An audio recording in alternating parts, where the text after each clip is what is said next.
बिस्मिल्लाहिर्रहमानिर्रहीम। मोहतरम व मुकर्रम नाज़रीन, सलाम अलैकुम। नबी करीम सल्लल्लाहु अलैहि वसल्लम नाउमरी के ज़माने में 8 साल की उम्र में आप अपने चचा अबू तालिब के साथ तिजारती काफ़िले में शामिल होकर शाम के सफ़र पर गए। वापस आए, आपने दुनिया का एक छोटा सा हिस्सा देखा था। उस वक्त की दुनिया का जो थी बहुत छोटी। आपने बुलंद वाला पहाड़ देखे, तंग घाटियाँ देखी, नशीब व फराज वाले पगडंडियों को, रास्तों को देखा, शाम के 2-1 शहरों को देखा, वहाँ की शान व शौकत को, वहाँ की तहजीब को, वहाँ के तमद्दुन को। और 8 साल की नापुख्ता उम्र में जो कुछ समझ सकते थे समझ गए।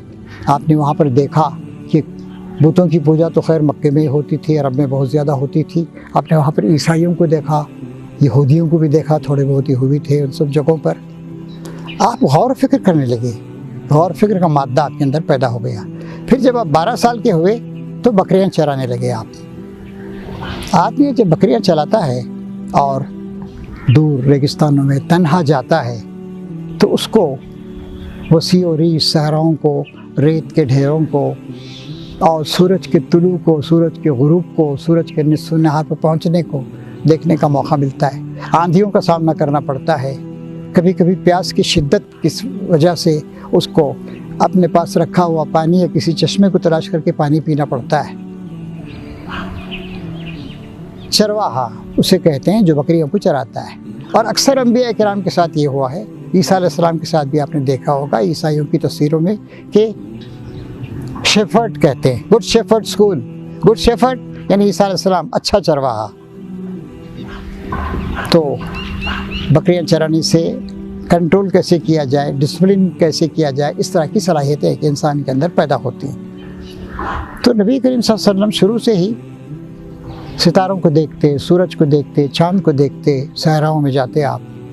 इकबाल ने कहा था, फितरत के मकासिद की करता है निगहबानी, फितरत के मकासिद की करता है निगहबानी, या बंदे सहराई या मर्द को हस्तानी। तो आप गौर फिक्र करते और सोचते कि भाई सही क्या है, गलत क्या है, ये बुत परस्ती क्या चीज़ है। लेकिन अल्लाह ताला ने हर तरह की गलत चीज़ से आपको बचाया। कभी आप किसी बुत के आगे झुके नहीं। एक नफ़रत थी इन सारी की सारी चीज़ों से, झूठे माबूदों से आपको। एक बार ऐसे हुआ, वहाँ क़िस्सा गोई होती थी रात को, बहुत देर तक लोग किस्से सुनाते थे। आपने सोचा कि किस्सा सुनने हम भी जाएं। 12-15 साल के थे आप, लेकिन रास्ते में नींद आ गई और आप वहीं पढ़कर सो गए। फिर कुछ गानों की मजलिसें भी होती थी, लौंडियाँ वगैरह गाने सुनाती थी। तो एक बार किसी साथी ने कहा चलो गाना सुनेंगे, लेकिन फिर उसके बाद अल्लाह ने आपको बचा लिया, आप पर ऊँग तारी हो गई। दूसरी बार फिर ऐसा आपने जाने का इरादा किया, उस वक्त भी अल्लाह ने आप पे नींद तारी कर दी। इस तरह जो गैर ज़रूरी चीज़ें हैं, नामाकूल चीज़ें हैं, उन सब से बचाने का अल्लाह ताला ने आपके लिए इंतज़ाम किया। सिर्फ पूरी ज़िंदगी में, आपकी जवानी में 2 बार ऐसा हुआ कि वो जो गाना हो रहा था सुनने का आपने इरादा किया, लेकिन अल्लाह ने बचा लिया। इस तरीके से अल्लाह तबारक ताला की रहनुमाई आपको हमेशा हासिल थी। एक बार आप बच्चे थे, खाने काबा की कुछ रिपेयरिंग हो रही थी, मस्जिद हराम और खाने काबा की। तो बहुत से बच्चे भी पत्थर वत्थर लाद के ला रहे थे कंधों पर, कंधे छिलने का अंदेशा था। चुनांचे बहुत से बच्चों ने अपने जो लुंगी या तहबंद होते हैं उन सबको तय करके रख लिया था और लुंगी ही काम कर रहे थे।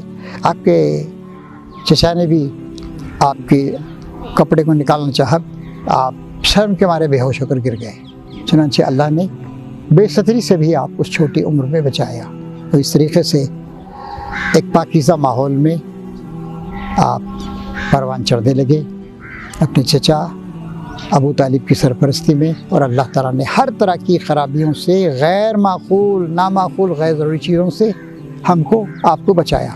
अल्लाह ताला कुरान शरीफ में इरशाद फरमाता है, वो कुरान जो अल्लाह ताला ने आप पर नाज़िल फरमाया कि ये मोमिन वो होते हैं, वल्लज़ीना हुम अनिल लग़्वी, ये लोग लगो चीज़ों से परहेज़ करते हैं। लगो गैर ज़रूरी नामाकूल कामों में कभी अपने आप को मसरूफ़ नहीं करते। अल्लाह ताला हमें भी हर तरह की लघु चीज़ों से बचाए और ज़िंदगी की जो मोहलत अल्लाह ने अता फरमाई है, इसके एक एक लम्हे को नबी करीम सल्लल्लाहु अलैहि वसल्लम जिस तरीके से गुजारा उस तरह गुजारने की तौफीक अता फरमाए। आमीन। व आखिर दावाना अनिल हम्दुलिल्लाहि रब्बिल आलमीन।